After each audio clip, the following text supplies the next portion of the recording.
الله وبركاته. الحمد لله نحمده ونستعينه ونستغفره ونؤمن به ونتوكل عليه ونعوذ بالله من شرور أنفسنا ومن سيئات أعمالنا. من يهدي الله فلا مضل له ومن يضلل فلا هادي له. ونشهد أن لا إله إلا الله ونشهد أن محمدا عبده ورسوله الذي أرسله بالحق بشيرا ونذيرا وداعيا إلى الله بإذنه سراجا وقمرا منيرا. فقد قال الله تبارك وتعالى في كلامه المجيد والفرقانه الحميد: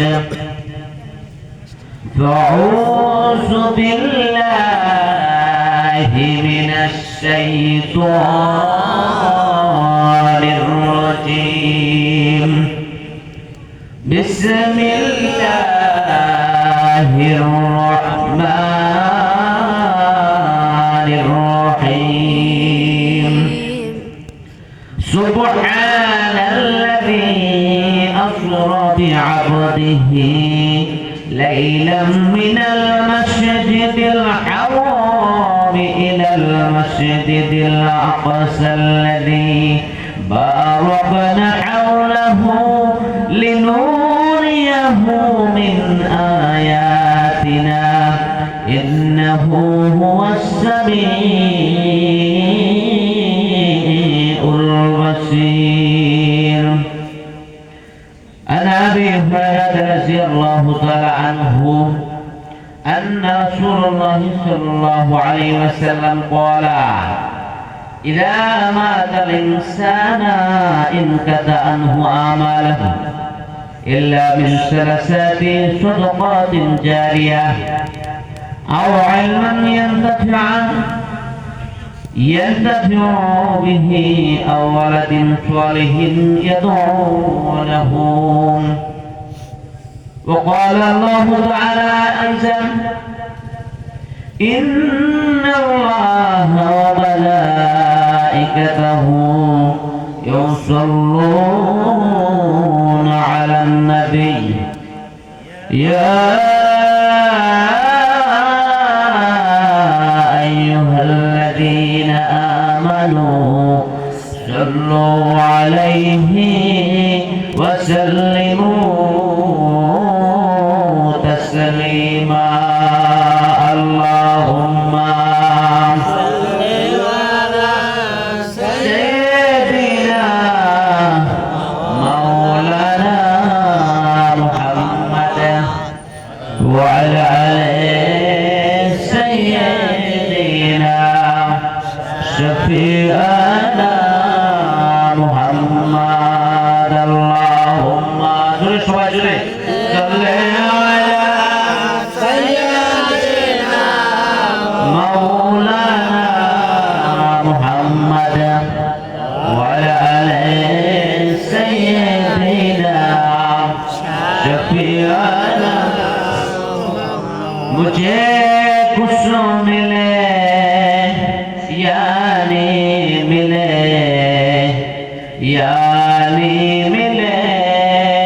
मुहम्मद मिले बलगल उला बिकमालिह कशफत तुजा बिजमालिह हसनत जमीउ खसालिह सल्लु अलैहि व अलैहि। अल्लाहुम्मा आमीन। ربنا ظلمنا أنفسنا وإن لم تغفر لنا وترحمنا لنكونن من الخاسرين ربنا آتنا في الدنيا حسنة وفي الآخرة حسنة وقنا عذاب النار وقنا عذاب القبر وقنا عذاب الميزان وقنا عذاب الصراط وقنا عذاب يوم القيامة يا رب العالمين الله এই দৌলতপুর পশ্চিম পাড়া আল্লাহ মসজিদের সাথে আজকে কোরআনের মাহফিল আল্লাহ এই মাহফিলে আমি সহ কিছু লোক তোমার পাক দরবারে হাত উত্তোলন করেছিলেন মাবুদ আল্লাহ তোমাদের হাতগুলোকে কবুল এবং মঞ্জুর করে নাও আয় আল্লাহ তোমাদের तमाम জীবনের গুনাহ খাতাগুলোকে maaf করে দাও আল্লাহ যারা বাড়িতে বসে বসে আছে তাদেরকে মাহফিলে আসার তৌফিক দিয়ে দাও আল্লাহ আল্লাহ আমাদের প্রতি রহমত করো আল্লাহ সকল গজব আযাব থেকে আমাদেরকে হেফাজত করো আল্লাহ তাকাব্বাল মিন্না ইন্নাকা আনতাস সামিউল আলিম ওয়া তুব আলাইনা ইন্নাকা আনতাত তাওয়াবুর রহিম আল্লাহ এই মাহফিলের ওসিলায় এই মহল্লার সকল কবরবাসীদেরকে maaf করে দাও আল্লাহ এই মহল্লার যারা কবরবাসী আছে কবরে যদি আযাব থাকে maaf করে দাও আল্লাহ তাদের কবরে জান্নাতি নূরে ভরপুর করে দাও আল্লাহ তাকাব্বাল মিন্না ইন্নাকা আনতাস সামিউল আলিম ওয়া তুব আলাইনা ইন্নাকা আনতাত তাওয়াবুর রহিম سبحان ربك رب العزة عما يصفون وسلام على المرسلين والحمد لله رب العالمين آمين واجعل آخر كلامنا عند الموت لا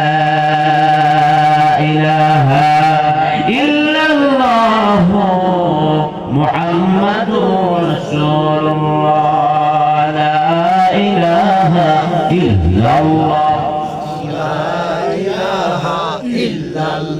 لا إله إلا الله لا إله إلا الله لا إله إلا الله গাহে বুলবুল বাগিচায় সেনামি হই মাতোয়ারা লা ইলাহা ইল্লাল্লাহ لا إله إلا الله لا إله إلا الله لا إله إلا الله لا إله إلا الله الله আমার রবি রবি আমার সম আল্লাহ আমার রবি রবি আমার সম তুমি তুমি তন মনে তারি অনুভব তুমি তুমি তন মনে তারি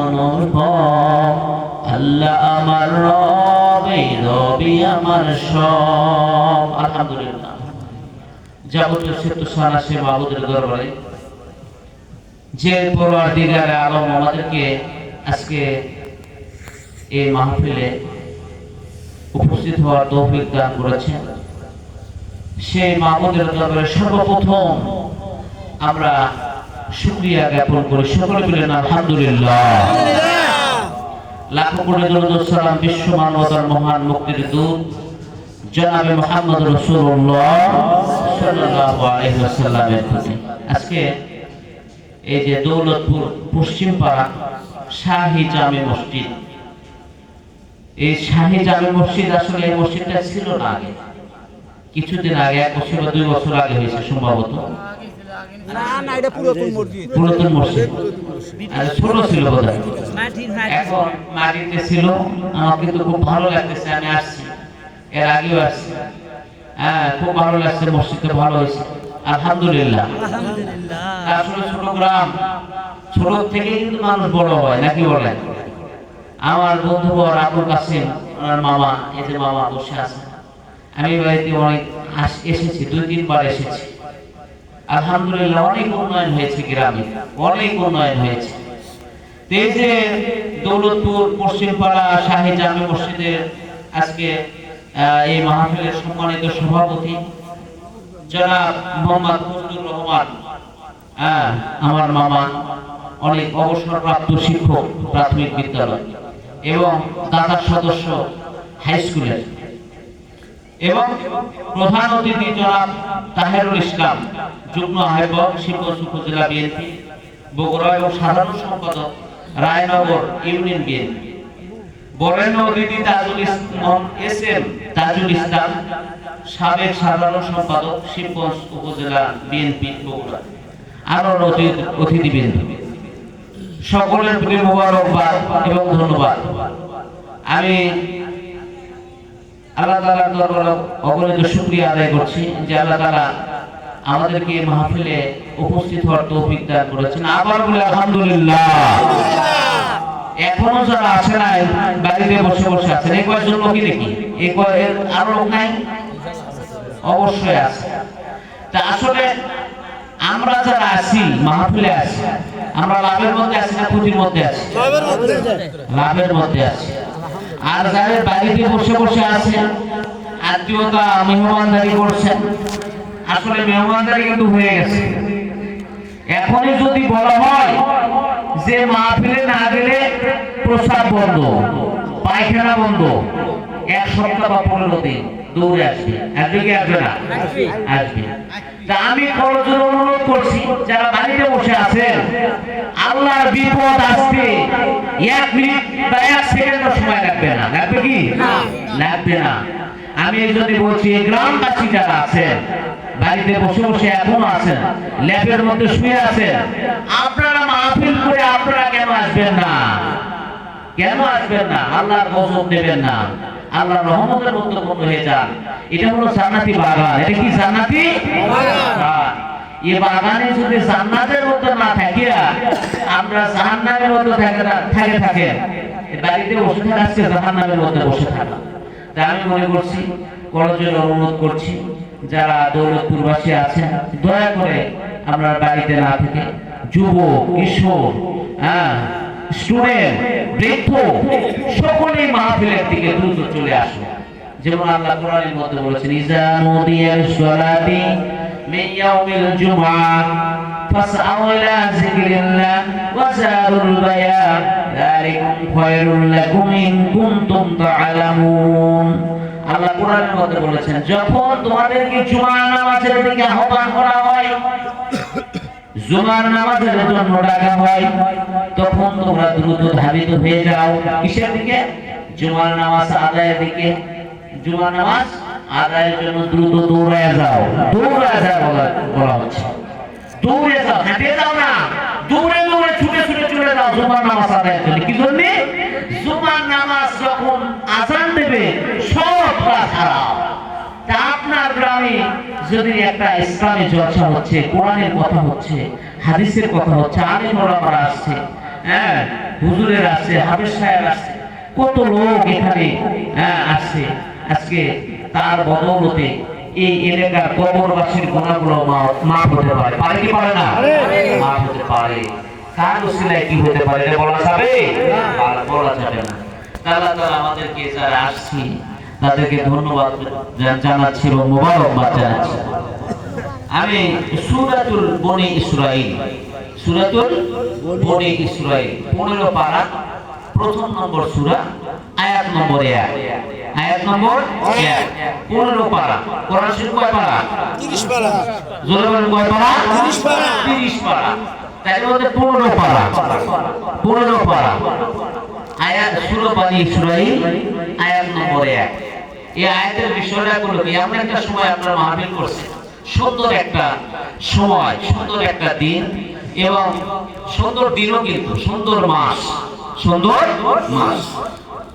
বলবেন যে কিভাবে সুন্দর হলো? এই মাসের নাম, আরবি মাসের নাম কি বলতে বলেন? রজব। রজব শব্দের অর্থ হলো বধির। রজব শব্দের অর্থ হলো বধির, বোবা, ফসা। বলে এই মাস ফসাকে, এই মাসে গুনাহ লেখা হয় না।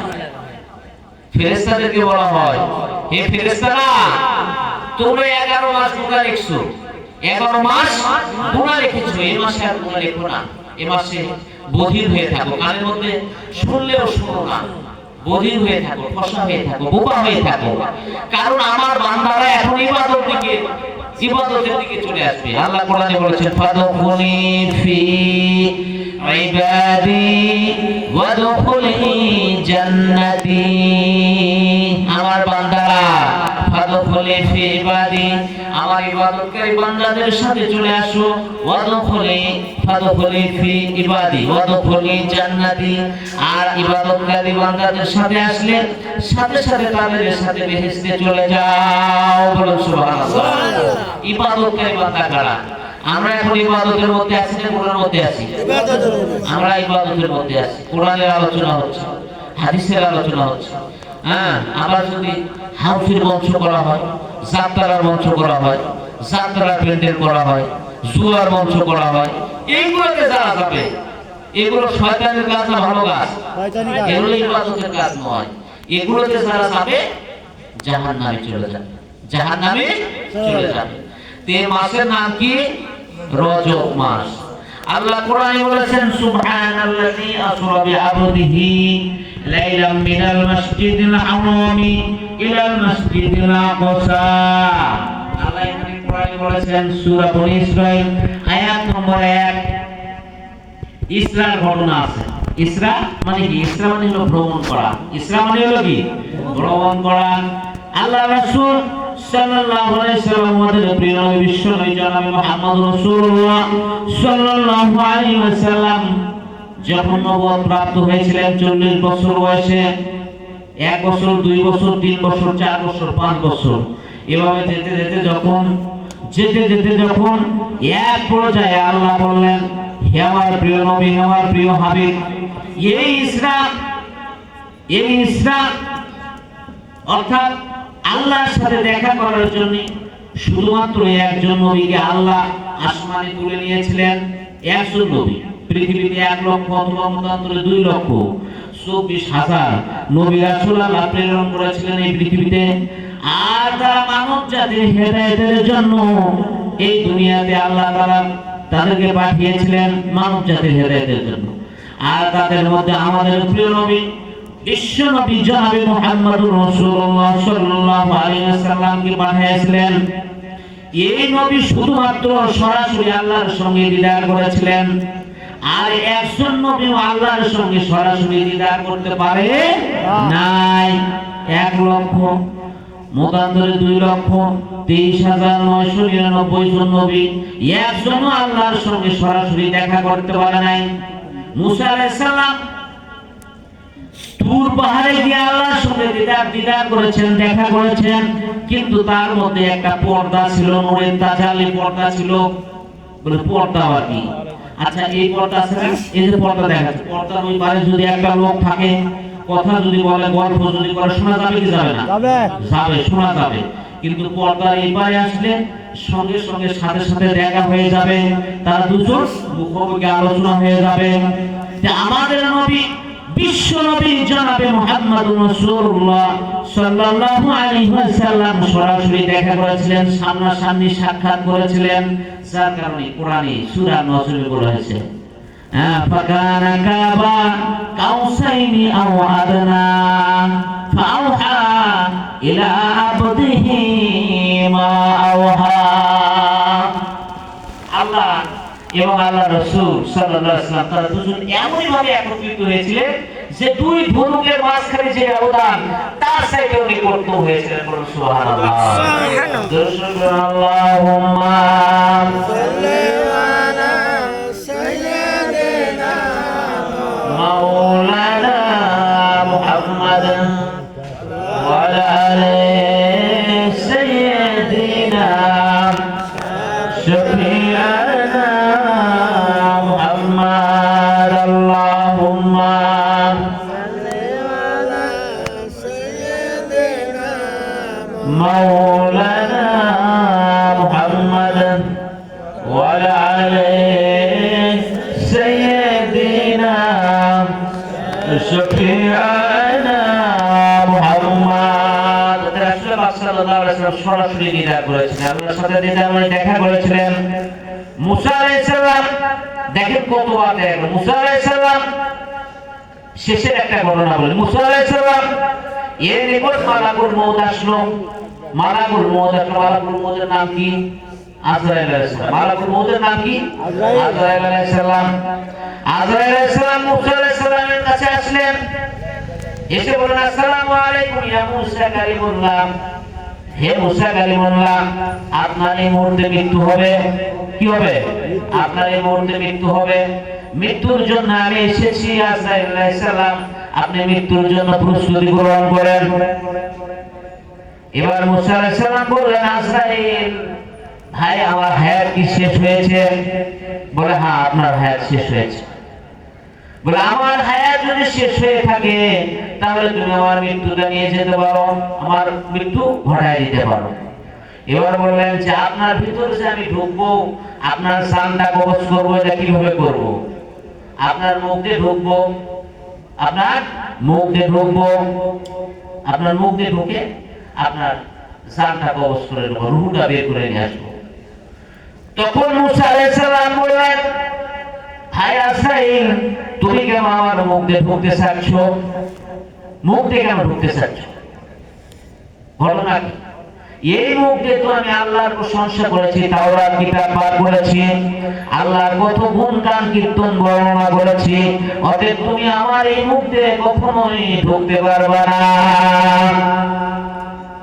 এবার মুসা আলাইহিস সালাম যখন মুখ দিয়ে ঢুকতে বারণ করেছেন, এবার আজরাইল বললেন যে, হে মুসা আলাইহিস সালাম, তাহলে আমি আপনার নাক দিয়ে প্রবেশ করি, আপনার রূহটাকে বের করে নিয়ে আসি।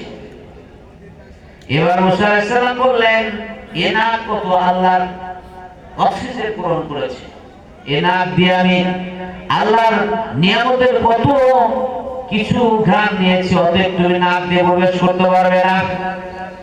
এবার আজরাইল আলাইহিস সালাম বললেন যে, আপনি এখানেও পারেন, ঠিক আছে, আপনার চোখ দিয়ে আমি প্রবেশ করি। কোন দিক দিয়ে? চোখ দিয়ে আপনার ভিতরে প্রবেশ করে আপনার রূহটাকে বের করে নিয়ে আসি।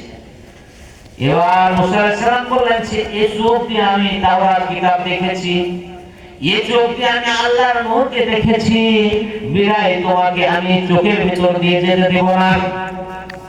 এবার কানের কথা ওইভাবে বললেন। আজরাইল আলাইহিস সালাম কান দিয়ে ঢোকার কথা বলার সাথে সাথে আজরাইল আলাইহিস সালামকে বললেন যে, হে আজরাইল, তুমি আমার কান দিয়ে ঢুকতে পারবে না। কি কারণে? এই কান আমার আল্লাহর সাথে কথাবার্তা হয়েছে, কান শুনেছে, তাওরাত কিতাব আমি পড়েছি, কান শুনেছে, তাহলে অনেক গুরুত্বপূর্ণ হয়ে কিছু হয়েছে, বিদায় কানের মধ্যে দিয়ে প্রবেশ করতে দিব না। এবার আজরাইল আলাইহিস সালাম বললেন, আপনার কথা মানা যাবে না, আপনি যেটা বলতেছেন সেটাই মানা করতেছেন, আপনি পাচ্ছেন কি? আজরাইল আলাইহিস সালাম রাগ করছে, এমন রাগ করছে, রাগ করে বলতেছে, আমার ইচ্ছা মতো যাবো, আমার ইচ্ছা মতো আপনার জান কবজ করবো, আপনার কথা মানবো না। এবার আজরাইল এই রাগ করা দেখে মুসা আলাইহিস সালাম এমন থাপ্পড় মারে দিয়েছে, আজরাইলকে এমন থাপ্পড় মারে দিয়েছে, থাপ্পড় মারার সাথে সাথে আজরাইল আলাইহিস সালামের চোখগুলো একবারে ঝরে পড়ে গেছে। আল্লাহু আকবার, সুবহানাল্লাহ। এটা আল্লাহর মহত্ব, আল্লাহর গুণগান বর্ণনা করা, আল্লাহর একটা খেল দেখাচ্ছে যে, দেখো আজরাইল, তুমি এত লোকে, তোমার এত পাওয়ারফুল লোক, এত পাওয়ারফুল ফেরেশতা, তোমার এক থাপ্পড়ে, একজন ব্যক্তির থাপ্পড়ে তোমার চোখ পড়ে গেল, অন্ধ হয়ে গেল, কানা হয়ে গেল। এবার আজরাইল আলাইহিস সালাম আল্লাহর কাছে ফরিয়াদ করলেন যে, আল্লাহ, আমি তো দেখতে পাচ্ছি না, আমাকে উঠায় নাও। আল্লাহর কাছে চলে গেল, আজরাইল চলে গেল, মুসা আলাইহিস সালাম চলে গেল। মুসা আলাইহিস সালাম বললেন যে, আজরাইল তুমি চলে যাও। আল্লাহ আজরাইলকে সরিয়ে নিয়ে গেলেন। মুসা আলাইহিস সালামকে বললেন যে, হে মুসা, তুমি কি মৃত্যু চাও না? বলে যায়, আল্লাহ, মৃত্যু চাবো না কেন, মৃত্যু তো আমি চাই, আমার হায়াত শেষ হয়েছে। হ্যাঁ, কোরআনে তুমি বলেছো, কোরআনে আছে না? সে তাওরাতেও আছে, তাওরাতে বলেছো, আল্লাহ বলেছেন, আইনামা তাকুনু ইদরিকুমুল মাউত ওয়ালাউ কুনতুম ফি বুরুজিন মুশাইয়াদা। তোমরা যদি অট্টালিকার মধ্যে থাকো, অট্টালিকার মধ্যে, অট্টালিকা কি বোঝেন? তোমরা বিরাট 10 তলা 20 তলা 50 তলা 100 তলা টুইন টাওয়ার 110 তলা বানাইছে। এই 110 তলার উপরেও যদি থাকো মালাকুল মউত যাবে কি যাবে না? যাবে। এই যে গায়ক ছিল, গায়ক জেমস, জেমস ছিল গায়ক। যে জেমস পৃথিবীতে, গোটা পৃথিবীতে তার নাম। এই জেমস 55 বছর বয়সে মারা গেছে। এর ইচ্ছে ছিল যে আমি 150 বছর জীবিত থাকবো। কয় বছর? 150 বছর জীবিত থাকবো। কিভাবে জীবিত থাকবো? যে আমার 6 জন ডাক্তার ছিল, তার 6 জন ডাক্তার ছিল।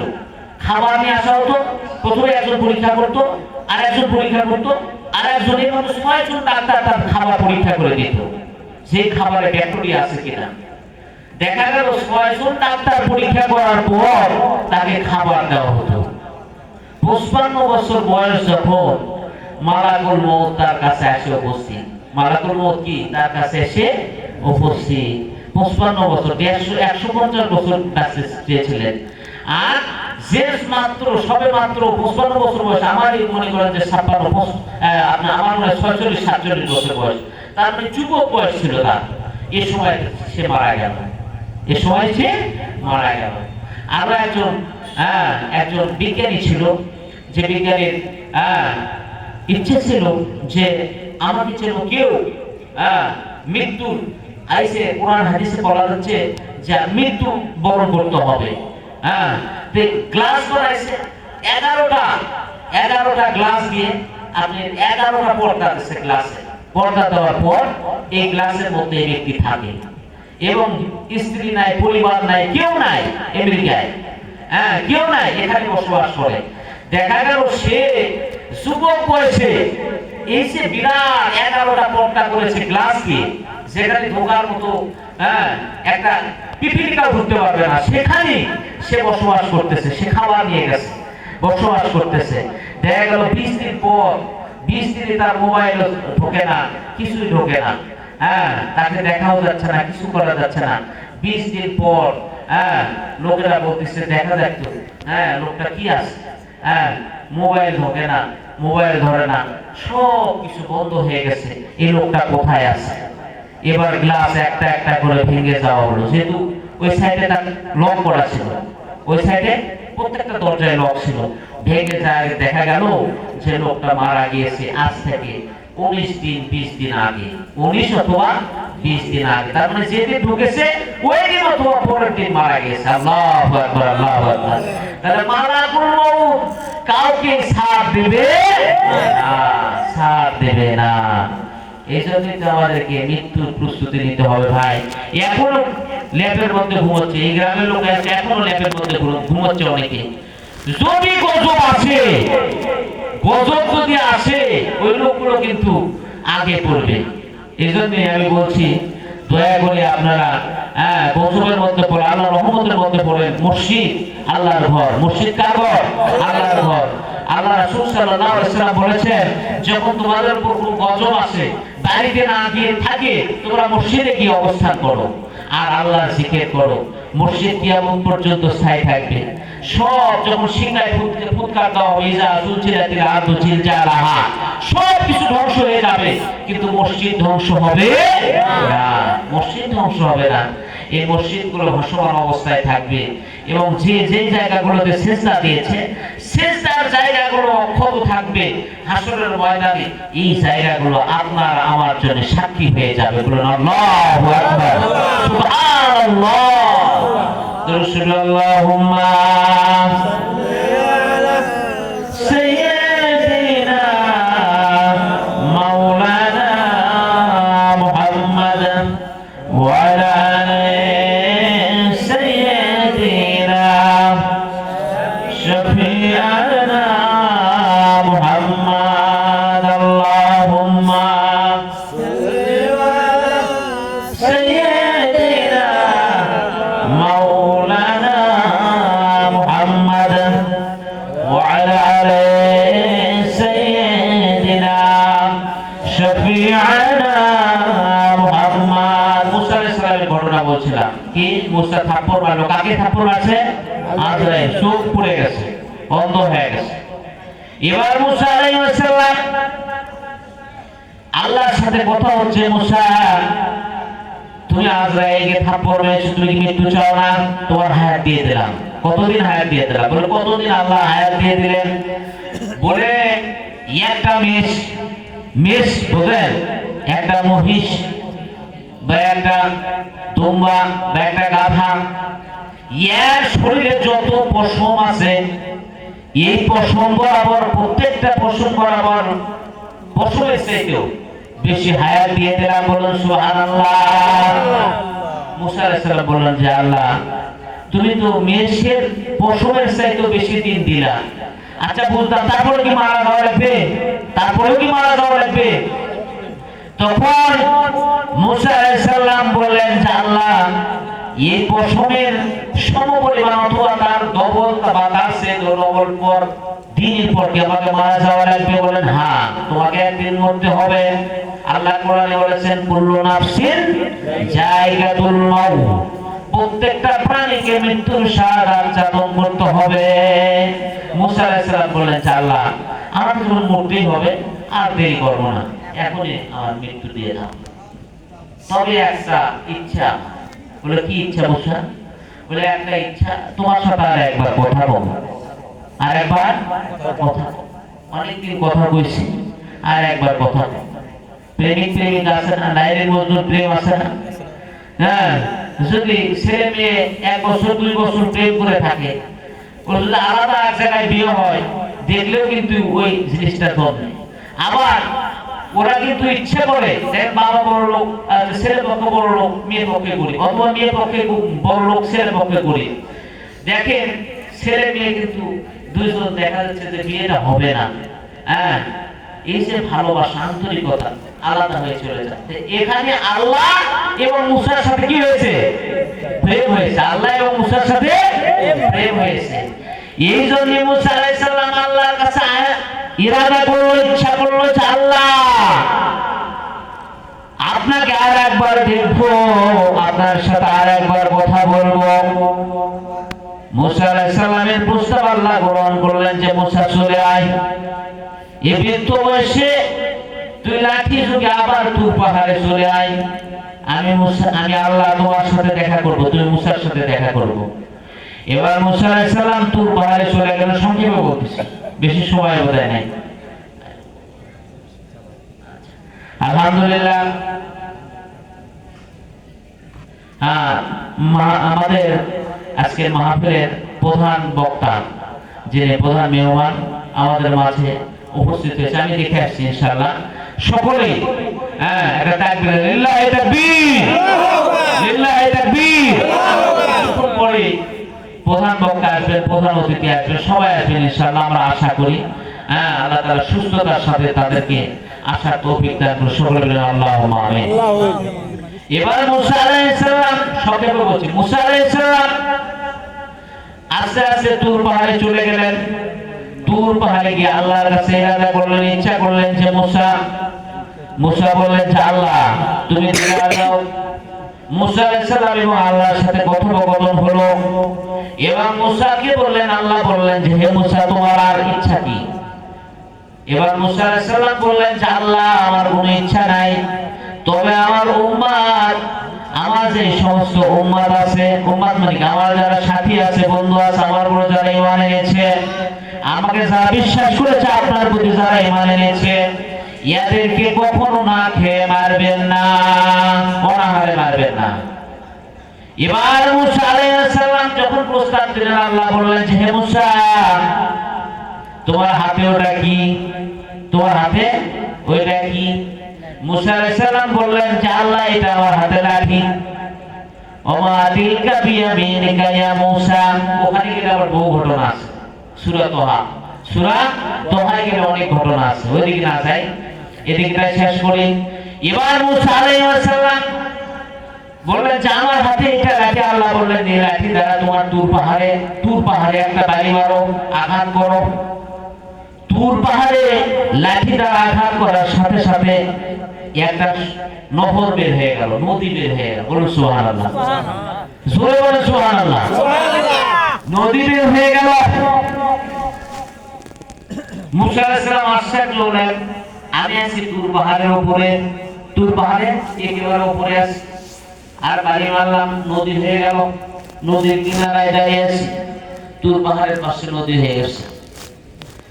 এবার আল্লাহ বললেন যে মুসা, খেলা তো সবে মাত্র শুরু, এরপরে আরো খেলা, অনেক খেলা আছে, তুমি দেখো। বলে যে আল্লাহ আবার কি খেলা? বলে পানির উপরে, এই নদীর উপরে, সাগরের উপরে আবার বাড়ি মারো। কি দিয়ে? লাঠি দিয়ে বাড়ি মারো। এবার মুসা আলাইহিস সালাম পানির উপরে লাঠি দ্বারা আঘাত করছেন। মুসা আলাইহিস সালাম যখন লাঠির উপরে আঘাত করেছে, সঙ্গে সঙ্গে মুসা আলাইহিস সালাম আঘাত করার সাথে সাথে দেখেন যে একটা বিরাট সমতল ভূমি সৃষ্টি হয়ে গেছে। সমতল ভূমি বলেন, সমান ভূমি সৃষ্টি হয়ে গেছে, সমান সমতল ভূমি, সেখানে তরুলতা গাছ, হ্যাঁ, গাছপালা ঘাস জন্মে আছে। আর ওখানে সবেমাত্র একটা হরিণ, সবেমাত্র একটা হরিণ বসবাস করছে। বলুন সুবহানাল্লাহ। হরিণটা ওখানে বসবাস করছে এবং হরিণ ওখানে খাচ্ছে, সুন্দরভাবে ঘাস খাচ্ছে, তরুলতা খাচ্ছে। তাহলে কোথায় আছে? তুর পাহাড়ে আছে। মুসা আলাইহিস সালাম তুর পাহাড়ে আছে, মুসা আলাইহিস সালাম তুর পাহাড়ে আছে। তুর পাহাড়ের নিচে একটা নদী আছে, ওই নদীর নিচে, ওই নদীর নিচে একটা সমতল ভূমি আছে। আর ওই সমতল ভূমির মধ্যে একটা বসবাস করে, কি বসবাস করে? হরিণ বসবাস করে। ওখানেও আল্লাহ রিজিক দিচ্ছেন। মুসাকে বলে বুঝাইতে চাচ্ছেন যে হে মুসা, আমি আল্লাহ দেখ তুর পাহাড়ের উপরে নদী সৃষ্টি করেছি, আর নদীর মধ্যে সমতল ভূমি, আর ওই সমতল ভূমির মধ্যে আমি আল্লাহ হরিণকে ঘাস খাওয়ায়া দিই। বলুন সুবহানাল্লাহ। আল্লাহু আকবার, আল্লাহু আকবার। দেখেন মুসাকে বুঝাইয়া দিল যে মুসা তুমি নবী, আমি তো না খেয়ে কাউকে মারবো না। এখন কি না খায় কেউ মরে? খাইছে বেশি, খাওয়ার কারণে ডায়াবেটিস হচ্ছে। খাইছে বেশি, খাওয়ার কারণে ডায়াবেটিস হচ্ছে। আল্লাহ বলে তুই খাওয়া বেশি হচ্ছে, এখন তুই খাওয়া বন্ধ, তুই খাওয়া বন্ধ, তুই আর খাবো না। দিনের মধ্যে একবার, দিনের মধ্যে একবার। তুই না খেলে আরো ভালো, তুই না খেলে আরো ভালো। খাস না তুই, তুই খাসু বেশি। আগে 1 বস্তু তুই একবার খাস, মিষ্টি 1 কেজি 2 কেজি মানে একবার শেষ করিস। ওই জন্য আল্লাহ ডায়াবেটিস দিচ্ছে। কি দিচ্ছে? ডায়াবেটিস দিচ্ছে। 10 টাকার উপর বসবাস করে আমরা বগুড়ায় থাকি, শহরে থাকি। আমি শহরে থাকি, দেখছি সেখানে ভিক্ষুক নাই। শহরে কিন্তু ভিক্ষুক নাই। আমরা 2 তলায় থাকি, কোনোদিন ভিক্ষুক পাওয়া যায় না। গাঁজা করে যায়, এখন গাঁজা করে জায়গা থাপাচ্ছে, থাপাচ্ছে, থাপে যায় হলো খোলে না। 2-1 আমার গেমি খুলে খুলে, ভাই কি বলেন, তে টাকা দেন। কয় টাকা? 100 টাকা দেন। 100 টাকা দেন। 100 টাকা দেন। আপনি কি ভিখারি? না, ওগুলো ভিখারি আমি লই, আমাকে 100 টাকা দেন, 1 সপ্তাহ পর আবার আসুন।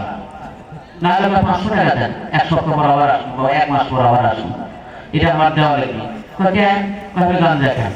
কি খায়? গাঞ্জা খায় না ট্যাবলেট খায়। গাঞ্জা খায় না ট্যাবলেট। শহরে ভিখারি পাওয়া যায় না, কিন্তু ভিখারি গরিবরাও আছে। আছে 10 তলায় কুরমা গুলা খায়, নিচে অনেক আছে, অনাহারে আছে, কিন্তু চাওয়ার কোনো উপায় নাই। তারা চায় না। চায় কি? গাঞ্জা খোর, হিরোইন খোর, বাবা খোর, ইয়াবা খোর, ফেন্সিডের খোর, এরা চাইছে। কিভাবে চায়? আমাকে 100 টাকা দেন, নাহলে 500 টাকা দেন। হ্যাঁ, চাওয়ার সিস্টেম কি? যাই হোক, এবার মুসা আলাইহিস সালামের ঘটনাটাও দেখেন। তাহলে মুসা আলাইহিস সালাম, আল্লাহ মুসা আলাইহিস সালামকে বুঝাইয়া দিল, হে মুসা, আমি একজন কেউ না খেলে রাখিব না, খায় রাখিব। খায় সমস্যা, না খায় সমস্যা। আমরা ক্লাস 8 পড়াই, হ্যাঁ, গানিব আর ফকির, গানিব আর ফকির। গরিব মানে হলো ধনী, আর ফকির মানে হলো গরিব। ভালো বুঝবেন। তো এক কবি এখন একদিন এক রাস্তা দিয়ে যাচ্ছিল, হঠাৎ যেতে যেতে দেখে সে এক লোক পেটে কাতরাচ্ছে। স্বাস্থ্য ভালো, চেহারা সুন্দর, দেখাশুনে খুব ভালো। এখন কবি বলতেছেন, ভাই আপনি কাতরাচ্ছেন কেন? আপনার চেহারা তো ভালো, দেখাশোনা তো খুব সুন্দর। কবি বলতেছেন, ভাই আপনি এরকম করতেছেন কেন? বলেছে, আমি আমার বন্ধুর বাড়িতে গেছিলাম, বন্ধুর বাড়ি গিয়ে এত খাইছি, খাওয়ার কারণে আমার পেটের ব্যথা শুরু হয়ে গেছে। পেটের ব্যথা শুরু হয়ে যাচ্ছে কেন? এবার জানা যান। এবার ওই কবি আমার আগের দিকে আসতেছে, আসে দেখি এক ব্যক্তি পেটের পীড়ায় ভুগতেছে। চেহারাটা ভালো নয়, স্বাস্থ্য কম, স্বাস্থ্য কম, দেখাশোনা ভালো নয়, কাপড় চোপড় ভালো নয়। ওই লোককে বলতেছেন, ভাই আপনি কিরকম পেটের পীড়ায় কাতরাচ্ছেন কেন? আপনার কি পেটের সমস্যা হয়েছে? ওই লোকটা বলতেছে, ভাই আমি 3 দিন যাবত অনাহারে আছি, আমি যার কারণে আর আগের দিকে যাইতে পারতেছি না, আমার সমস্যা হচ্ছে। কবি চিন্তা করলেন, হায় রে, ওই লোক যে বেশি খাইছে, ওই বেশি খাবারটা যদি অনাহারীকে দিত, ওই লোকের সমস্যা থাকতো না। আর এই লোক যদি ওই অতিরিক্ত খাবারটা পাইতো, তাহলে এই লোকের সমস্যা হইতো না। এই জন্য বলেছেন, কবি বলেছেন, গরিবুল ফকির, ধনী আর গরিবের মধ্যে সমতা আনে কিসে সমতা আনে? খাবারে সমতা। বেশি খাওয়া যাবে না, কম খাইতে হবে। আল্লাহ রাসূল সাল্লাল্লাহু আলাইহি সাল্লাম পেটকে 3 ভাগে ভাগ করেছিলেন। 1 ভাগ পানি, 1 ভাগ খাবার, 1 ভাগ ফাঁকা। কয় ভাগ? 1 ভাগ পানি, 1 ভাগ খাবার, আর 1 ভাগ হলো ফাঁকা। এটা হলো আল্লাহ রাসূলের তরিকা, আল্লাহ রাসূলের সুন্নাত। এবার চলে যাই, ওইদিকে চলে যাই, কোন দিকে? মুসা আলাইহিস সালামের দিকে চলে যায়। সংক্ষেপে বলি, মুসা আলাইহিস সালাম, আমি কিন্তু ইসরার ঘটনা বলিনি, 3 ঘন্টা বললেও শেষ হবে না, 3 ঘন্টাও শেষ, সারা রাত বললেও শেষ হবে না ইসরার ঘটনা। কোরআন শরীফের সূরা বনী ইসরাঈল 15 পারা আয়াত নম্বর 1, এই 1 নম্বর আয়াতে যদি তাফসীর করা হয়, সারা রাতেও শেষ হবে না, সারা রাতেও শেষ হবে না। এবার মুসা আলাইহিস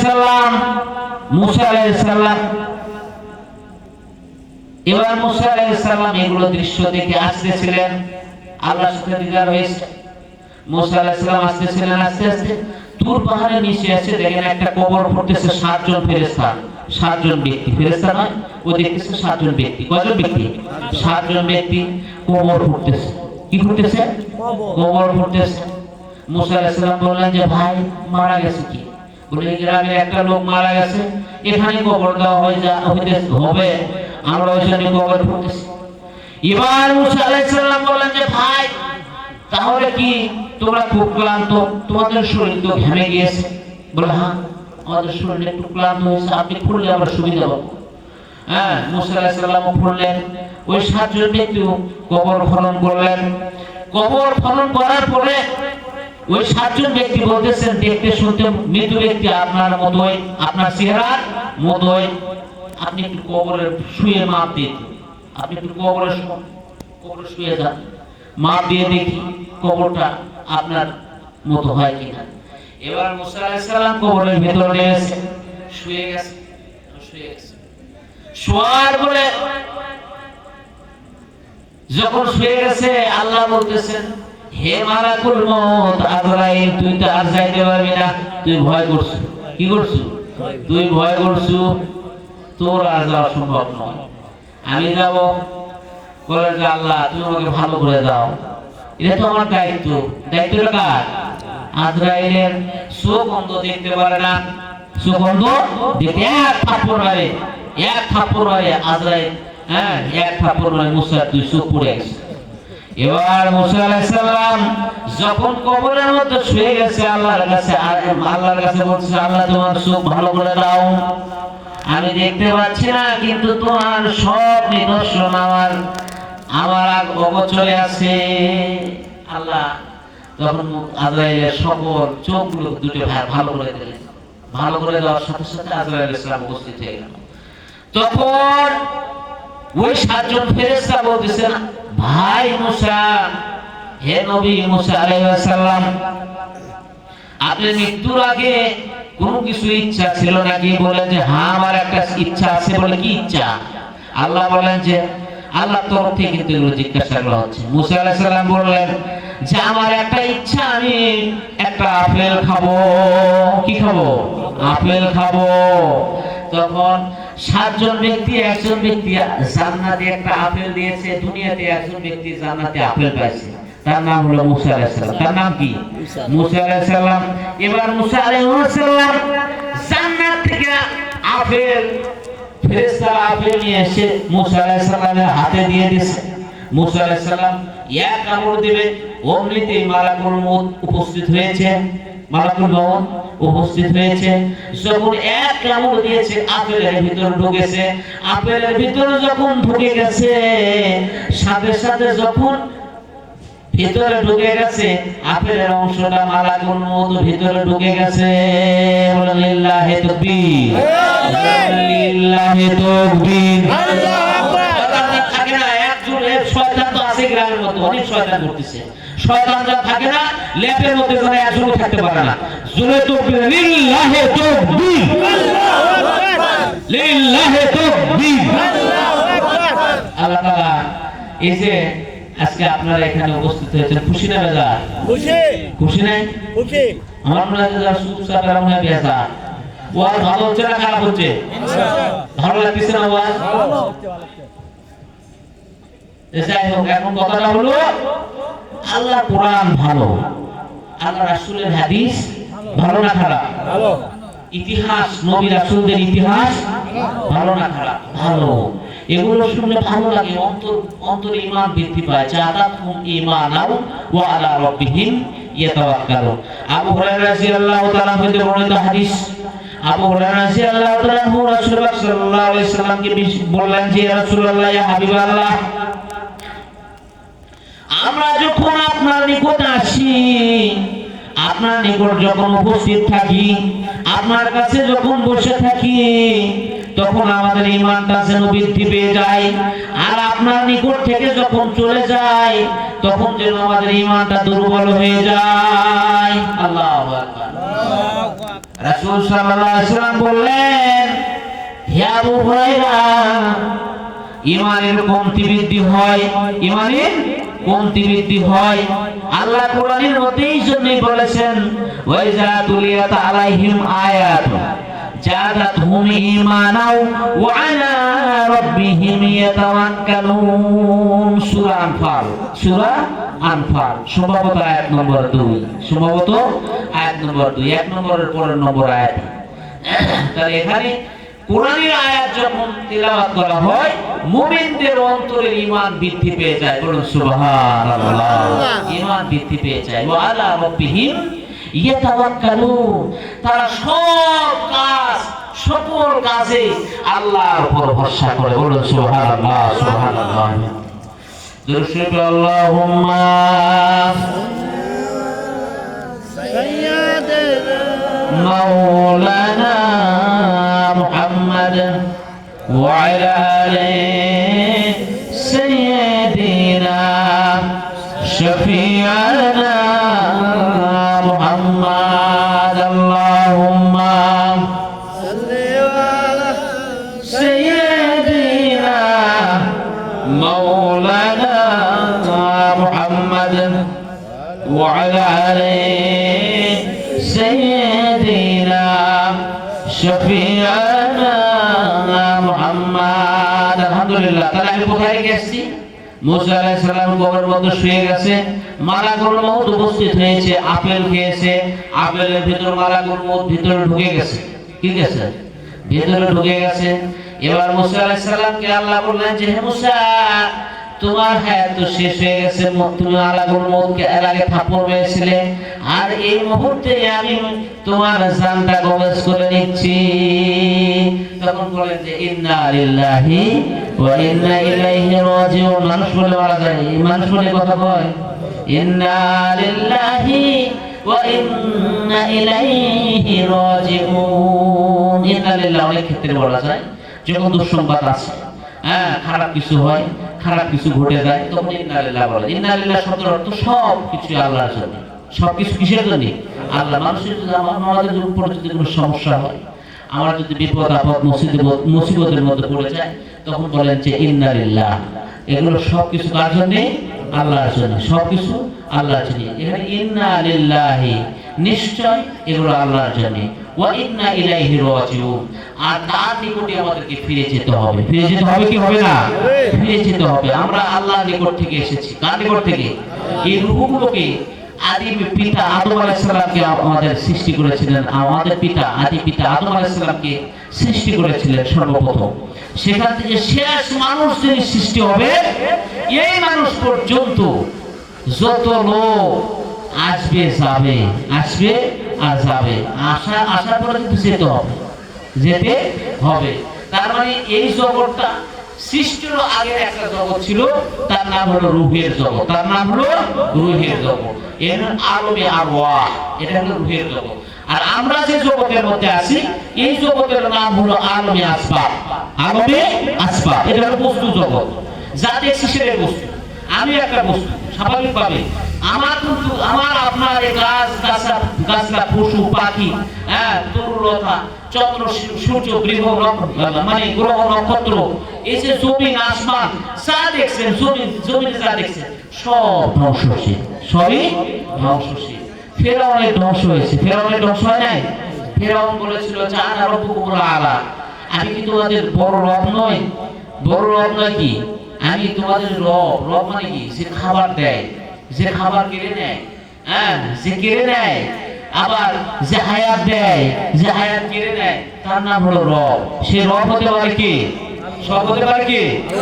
ফেরাউন বলছিল যে আমি তোমাদের রব। বলেন নাউজুবিল্লাহ, নাউজুবিল্লাহ। কিন্তু গোপনে গোপনে ওই কিন্তু পাহাড়ের পাথর দেশে যখন নীল নদের পানি শুকিয়ে গেল, আপনার কৃষি ক্ষেত্রে পানি পাওয়া যাচ্ছিল না, তখন লোকেরা আসলো, হে আমাদের রব, হে আমাদের রব ফেরাউন, এখন পানি দাও, নীল নদের পানি পড়ে গেছে, আপনি আমাদের পানি দেন, পানি না হলে আমাদের কৃষি জমিগুলো শেষ দেওয়া যাচ্ছে না, অতএব ব্যবস্থা করুন।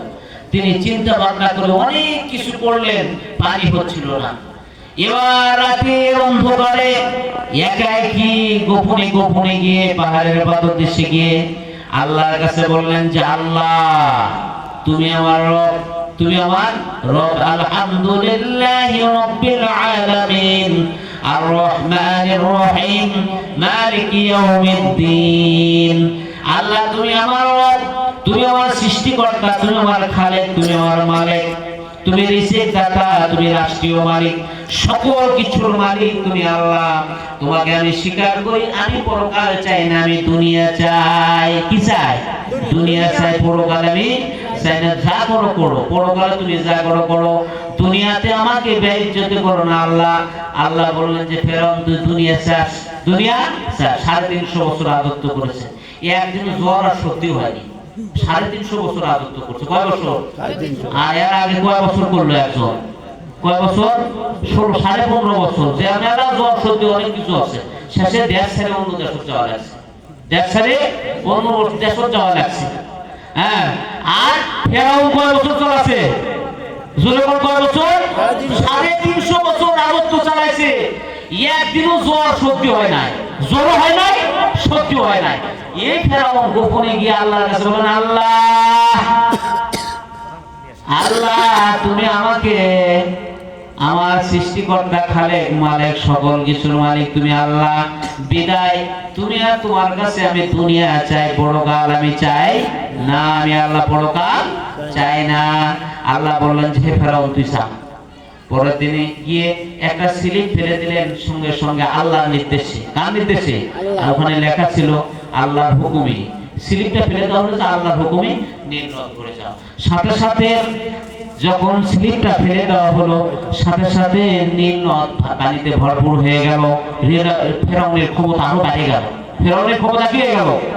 নীল নদে স্লিপ ছেড়ে দেওয়া হলো, ফেলে দেওয়া হলো। কেউ বলেন যে স্লিপ ছেড়ে দেওয়া হলো, কেউ বলেন যে মহিলাকে, যুবতী মহিলাকে ফেলে দেওয়া হলো, নীল নদ ভরে গেল, পানি দ্বারা পূর্ণ হয়ে গেল। আর ফেরাউনের ক্ষমতা আরো বেড়ে গেল। ভাই ফেরাউনকে আমরা রব মানবো না কেন? ফেরাউন স্লিপ ফেলে দিল, পানিতে ভরে গেল। এটা তো ফেরাউনের বিরাট ক্ষমতা। বিদায় একে আরো বড় রব বানাও। এই জন্য বললেন যে আনা রাব্বুকুমুল আলা, আমি তোমাদের বড় রব নয়, কিন্তু রব হওয়ার মালিক করি। পানি দিয়েছে কি? পানি দিয়েছে আল্লাহ। গোপনে গিয়ে আল্লাহর কাছে সারেন্ডার করছে, আত্মসমর্পণ করছে, বিধায় আল্লাহ পানি দিয়েছেন। বলুন সুবহানাল্লাহ ওয়া বিহামদিহি সুবহানাল্লাহিল আলিয়্যিল আযীম। এবার এখানে শেষ করে আসছে কোথায়? যখন মালাকুল মউত মুসা আলাইহিস সালামকে যখন করেছে, আবেল খাওয়ার সাথে সাথে মৃত্যু হয়ে গেল। এবার ফেরেশতা, ওই যে সাতজন ফেরেশতারা তাকে উপরে নিয়ে এসেছে, মারা গেছে। ইন্না লিল্লাহি ওয়া ইন্না ইলাইহি রাজিউন, তার মানে মারা গেছে। এবার উপরে নিয়ে আসার পরে, কবর থেকে উপরে নিয়ে আসার পরে তাকে গোসল দেওয়া হয়েছে। দুনিয়ার কোনো মানুষ মুসা আলাইহিস সালামের জানাজায় শরীক হতে পারে না, যেহেতু কবর খুঁড়েছে ফেরেশতারা। কবর খোঁড়ার পরে এই ফেরেশতারাই আবার তাকে উপরে নিয়ে এসে গোসল করাইছে। গোসল করানোর পরে তাকে জানাজা করাইছে হাজার হাজার ফেরেশতা, শয়ে না, হাজার হাজার ফেরেশতা জানাজা করাইছে। জানাজা করার পরে মুসা আলাইহিস সালামকে কবরে রাখা হয়েছে, দাফন করা হয়েছে এবং সমস্ত মাটিগুলো সমতল ভূমিতে পরিণত করা হয়েছে। আর মুসা আলাইহিস সালাম যে জাতিকে, যে উম্মতকে রেখে তার তুর পাহাড়ে গিয়েছিলেন, এই জাতিরা মনে করে মুসা আলাইহিস সালাম এখনো তুর পাহাড়ে আছে, ওখানে মারা গেছে, আর কোনদিন তুর পাহাড় থেকে আসে না। কিন্তু ঘটনা কি? ঘটনার প্রকৃত ঘটনা হলো কি? মারা গেছে, কবরে তাকে রাখা হয়েছে, এটা সমান করে দেওয়া হয়েছে। কিন্তু পরবর্তীতে দেখা গেল যে তুর পাহাড়ে উঠে দেখা যায় যে মুসা আলাইহিস সালাম তো আসলে এখানে নাই, মারা গেছে। অতএব তারা একটা লক্ষ্য উদ্দেশ্য করে যে এখানে হয়তো মারা গেছে, এখানে মুসা আলাইহিস সালামের কবর আছে। কিন্তু এটা আল্লাহ জানেন, এটা আল্লাহ জানেন। মুসা আলাইহিস সালামের কবর থেকে এখানে সমাপ্তি ঘোষণা করা হয়েছে, মুসার মৃত্যু। আসলে আমাদের মৃত্যু হবে না ভাই? মুসা আলাইহিস সালামের মৃত্যু হয়েছে। আমাদের প্রিয় নবী বিশ্বনবী জনাব মুহাম্মদুর রাসূলুল্লাহ সাল্লাল্লাহু আলাইহি ওয়াসাল্লামের মৃত্যু হয়েছে। 1,24,000 নবী রাসূল পৃথিবীতে আগমন করেছে, সকলের মৃত্যু হয়েছে। বিদায় আমাদের মৃত্যু হবে, আমাদের মৃত্যু সন্নিকটে। আমাদের প্রিয় নবী বিশ্বনবী জনাব মুহাম্মদুর রাসূলুল্লাহ সাল্লাল্লাহু আলাইহি ওয়াসাল্লাম সাহাবাদেরকে জিজ্ঞাসা করলেন, হে সাহাবায়ে কেরাম, তোমরা তোমাদের নিজেদের জীবনের কতটুকু গ্যারান্টি মনে করো? গ্যারান্টি মানে কি বুঝেন? কতটুকু তোমরা সময় মনে করো? এক সাহাবী বললেন, ইয়া রাসূলুল্লাহ, আজকে ফজরের নামাজ পড়তে আসছি, আগামীকাল ফজরের নামাজ পড়তে নাও আসতে পারি।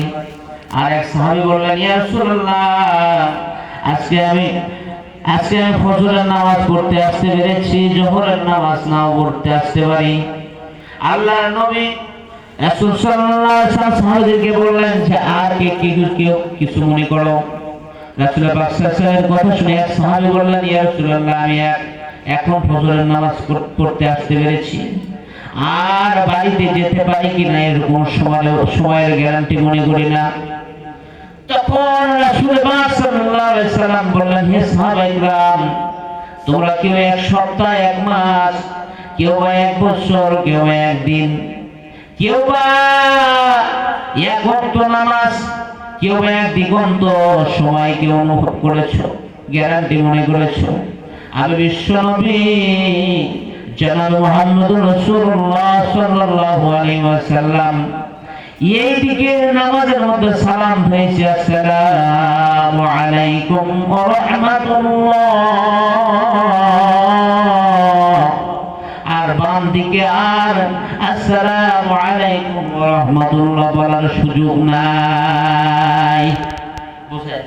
জীবনের গ্যারান্টি আল্লাহ রাসূল কতটুকু বলেছেন? এইদিকে সালাম ফিরাইছি, এইদিকে সালাম ফিরাইতে পারবো কিনা এরকম গ্যারান্টি মনে করি না। তো প্রিয় ভাইরা, আজকে আমরা মাহফিলের মধ্যে অনেক আলোচনা হচ্ছে, কোরআন হাদিসের আলোচনা হচ্ছে, কিন্তু আমরা প্রকৃতপক্ষে আমরা আমাদের নিজেদের জীবনের গ্যারান্টি এতটুকু মনে যদি করতাম, তাহলে এই গ্রামের লোক কখনোই আজকে বাড়িতে শুয়ে শুয়ে থাকতাম না। মা বোনরা সকলেই শোনেন, আজকে এই গ্রামের মধ্যে একটা মাহফিল হচ্ছে। এই মাহফিলটা আপনার আমার জন্য নাজাতের জরিয়া হইতে পারে কিনা? হাসরের ময়দানে দেখা যাবে যে মিজান তারিখুল্লাহ ওজন হবে, একটা মাত্র নেকির জন্য বলা হবে তোমার একটি নেকি শর্ট হয়েছে, তুমি করো।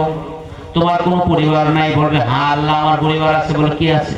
তোমার আমার স্ত্রী আছে, 3 জন সন্তান আছে, 5 জন মেয়ে আছে, 5 জন ছেলে আছে, 3 জন মেয়ে আছে। বলে যাও।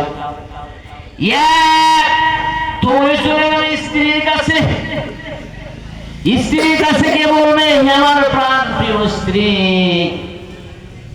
তোমাকে এত জীবনে ভালোবেসেছি, তোমার ভালোবাসার খাতিরে চাকরি করেছি, ডিসির চাকরি, এসপির চাকরি, এমপিগিরি করেছি, মন্ত্রীগিরি করেছি, আমি কলেজে চাকরি করেছি, প্রাইমারিতে চাকরি করেছি, আমি ব্যবসা করেছি, আমার কোটি কোটি টাকা তোমার জন্য ব্যয় করেছি। আরে তুমি একটি নেকি যদি আমাকে দাও, এই নেকি দিলে আমি জান্নাতে চলে যাব। ওই স্ত্রী বলবেন হায়রে তুমি কে? তোমাকে তো আমি চিনি না, তোমাকে তো আমি চিনি না, তোমার সাথে কোনোদিন দেখা হয় নাই, তোমাকে আমি চিনি না, তুমি সুকান সুকান, তুমি দূর হয়ে যাও, দূর হয়ে যাও। ওই প্রিয় তোমার স্ত্রী বলবে তুমি দূর হয়ে যাও, দূর হয়ে যাও, তোমাকে আমি চিনি না, আমার তো জীবনে কোনোদিনই বিবাহ হয় নাই। এই প্রিয় তোমার স্ত্রী বলবে আল্লাহ, আল্লাহ সেদিন হাসরের ময়দানে বলবে লিল্লাহি ওয়াহিদিল কাহার, এই ব্যক্তি তো হয়ে যাবে। সন্তানের কাছে গিয়ে বলবে হে আমার সন্তান, তোমার নাম আব্দুল্লাহ রেখেছি, তোমার নাম আব্দুর রহমান রেখেছি, তোমার নাম আব্দুল কাদের রেখেছি, আজকে তোমার সুন্দর সুন্দর নাম রেখেছি, তোমাকে মাস্টার ডিগ্রি পাস করাইছি, তোমার জন্য কোটি কোটি টাকা ব্যাংক ব্যালেন্স করে রেখে দেখে এসেছি, তোমার জন্য ব্যবসা প্রতিষ্ঠান রেখে দিয়ে এসেছি, জমি জমা রেখে দিয়ে এসেছি। আজকে আমার একটি আমল, এই একটি আমলের কারণে আমি আজকে জান্নাতে যেতে পারতেছি না। তুমি আমার প্রাণে প্রাণের চেয়েও তোমাকে বেশি ভালোবেসেছি, তুমি আমাকে একটি আমল দাও, আমি জান্নাতে চলে যাব। এই সন্তান তখন বলবে হায় আপনি কে? আপনি কে তো আমি চিনি না, আপনাকে তো আমি জানি না, আজকে আমার তো সমস্যা, আমি তো এনআফসি করছি, আমি পার হবো কি পার হবো না এটা জানি না। আজকে যদি আমার আমল ভালো হয় তাহলে আমি জান্নাতে যেতে পারবো। আমি আমার বাবাই দুনিয়াতে ছিল না, দুনিয়াতে আমার বাবা ছিল না। আর যদি ওই সন্তান যদি নেককার হয়, আর যদি ওই স্ত্রী নেককার হয়, জান্নাতি হয়, স্ত্রী কখনো স্বামীকে ছাড়া জান্নাতে যাবে না। আর যদি ওই স্ত্রী আর ওই ছেলে যদি জান্নাতি হয়, তাহলে ওই ছেলে কখনো বাবা মাকে ছাড়া জান্নাতে যাবে না। আল্লাহ আমি একটা হাদিস পড়েছি, হাদিসের ওই এটা পড়ে শেষ করে দিই। আল্লাহ কোরআন এখানে বলেছেন ইজা, হাদিসটা হলো আনা আবি হুরায়রা রাদিয়াল্লাহু তাআলা আনহু আন্না রাসূলুল্লাহ সাল্লাল্লাহু আলাইহি ওয়াসাল্লাম قال إذا مات الإنسان انقطع عنه عمله إلا من ثلاث صدقات جارية أو علم ينتفع به ولد صالح يدعو له। তাহলে এখানে আবু হুরায়রা রাদিয়াল্লাহু তাআলা হতে বর্ণিত হাদিস, রাসূল পাক সাল্লাল্লাহু আলাইহি ওয়াসাল্লাম বলেছেন, কি বলেছেন? মানুষের 3টি আমলনামা দুনিয়াতে, 3টি আমলনামা যদি দুনিয়াতে করে যায়, আর এই 3টি আমল পরকালে কবরে তিনি পেয়ে যাবেন। একটি হলো সদকায়ে জারিয়া, একটা হলো সদকায়ে জারিয়া। কি সদকায়ে জারিয়া? সদকায়ে জারিয়া কি? সদকায়ে জারিয়া হলো এই যে আমি হাসরের ময়দানের কথা বললাম, এই সদকায়ে জারিয়া যদি দুনিয়াতে মসজিদ প্রতিষ্ঠা করে যান, মাদ্রাসা প্রতিষ্ঠা করে যান, কোন জায়গা ধর্মীয় কোন বই পুস্তক রেখে গেলেন, কোন ধর্মীয় বই পুস্তক রেখে গেলেন, কোন আলেমকে সহযোগিতা করলেন আলেম হওয়ার জন্য, হাফেজকে সহযোগিতা করলেন হাফেজ হওয়ার জন্য, আর এই সহযোগিতা যদি করে থাকেন এটাই হবে সদকায়ে জারিয়া। সদকায়ে জারিয়া অনেক আছে, মসজিদের টাকা চাইতে গেলে মসজিদের টাকা দেয় না। হ্যাঁ, মসজিদের কি টাকা দেবো? তোমরা তো মসজিদের কমিটির লোক, তোমরা মসজিদের তো মসজিদের হয়েছে, এরকম কথা বলা যাবে না।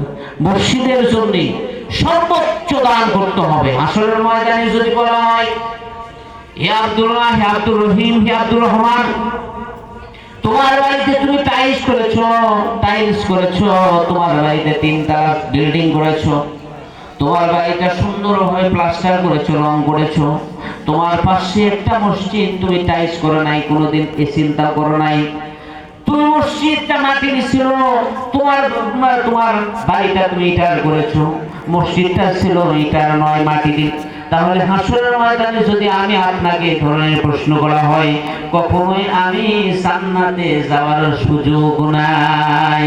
প্রিয় হাজিরিন, যে কথাটা বলছি, মসজিদের জন্য সকলেই দান করবেন, বেশি বেশি করে দান করবেন, বেশি থেকে বেশি দান করবেন। আমি বাড়ি করে যাব, 5 তলা বাড়ি করবো, আমি 2 বিঘে জমি কিনবো, কি লাভ? কিছুই লাভ নাই। যদি আমি সৎকায় সারি করে যাই, তাহলে কিন্তু আমার জন্য সকল কিছু উপকার হতে পারে, সব ক্ষেত্রে উপকার হতে পারে। কবরে প্রশ্ন করা হবে, মান রব্বুকা ওয়া মা দীনুকা ওয়া মান নাবিয়ুকা, মান রব্বুকা ওয়া মা দীনুকা ওয়া মান নাবিয়ুকা। তোমার রবকে, তোমার দিন কি, তোমার নবীকে, তোমার রবকে, তোমার দিন কি, তোমার নবীকে, এই প্রশ্ন করা হবে। তোমাকে কি প্রশ্ন করা হবে? তুমি কত বিঘা জমি রেখে আসছো? তুমি কত টাকা ব্যাংক ব্যালেন্স করে আসছো? তোমার কয়জন সন্তান ছিল? তুমি পাওয়ারফুল লোক ছিলে কিনা? তুমি ডিসি ছিলা, এমপি ছিলা, মন্ত্রী ছিলা, প্রাইম মিনিস্টার ছিলা, তুমি কি ছিলা? এইগুলো জিজ্ঞাসা করা হবে না, বলা হবে মান রব্বুকা, তোমার রবকে, ও মা দীনুকা, তোমার দিন কি। সেখানে মান রব্বুকার জাকাত বলা হবে, কি বলা হবে? রব্বি আল্লাহ, আমার রব হলো কে? আল্লাহ। ইমানদাররা যারা তারা বলবেন রব্বি আল্লাহ, আমার রব হলো আল্লাহ। এবার বলা হবে ও মা দীনুকা, তোমার দিন কি?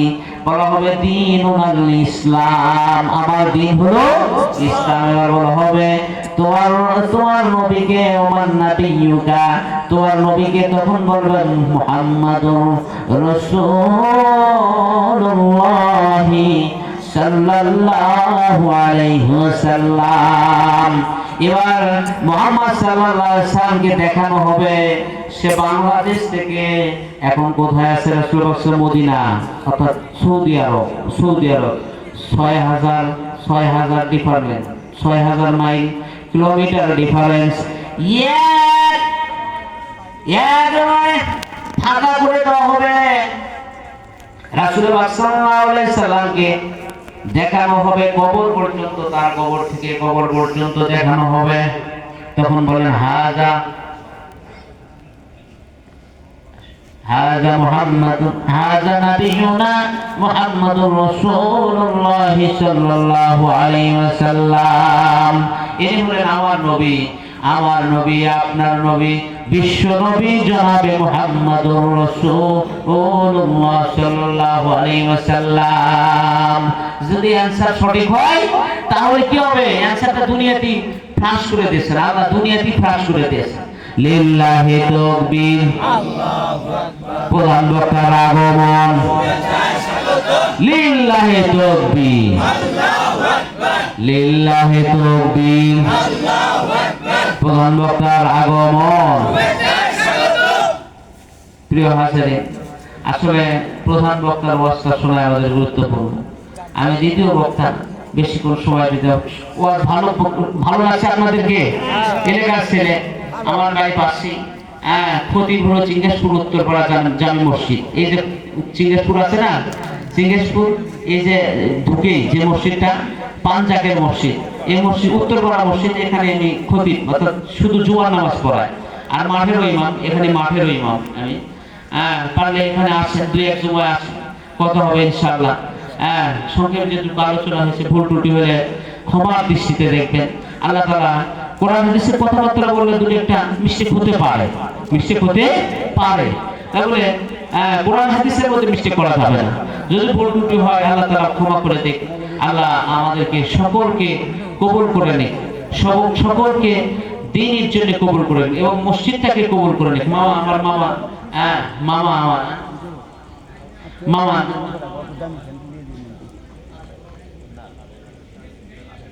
আলহামদুলিল্লাহ। তাহলে যেটুকু বক্তব্য রেখেছি ভুল ত্রুটি হলে আল্লাহ তাআলা মাফ করে দেন এবং আমার জন্য সকলে দোয়া করবেন। আমিও আপনাদের জন্য প্রাণ ভরে দোয়া করছি। আমার বন্ধু আর কাসিম, আবুল কাসিম, উনি আমার বন্ধু, কিন্তু দীর্ঘদিন যাবত এক প্রতিষ্ঠানে চাকরি করেছি। উনি আর এক প্রতিষ্ঠানে গেছে, আমি আর এক প্রতিষ্ঠানে গেছি। আমি ওনার জন্য দোয়া করি, ওনার ছেলে মেয়েদের জন্য দোয়া করি এবং আপনাদের ছেলে মেয়েদের জন্য দোয়া করি, আপনাদের জন্য দোয়া করি। আল্লাহ তাআলা সকলকে ভালো রাখুক এবং সুস্থ রাখুক, সুস্থতার সহিত সকলকে জীবনযাপনের তৌফিক দান করুক এবং মসজিদটাকে আল্লাহ তাআলা কবুল করুক। আল্লাহুম্মা আমিন। ওয়া আখিরু দাওয়ানা আলহামদুলিল্লাহি রাব্বিল আলামিন। আসসালামু আলাইকুম ওয়া রাহমাতুল্লাহি ওয়া বারাকাতুহু।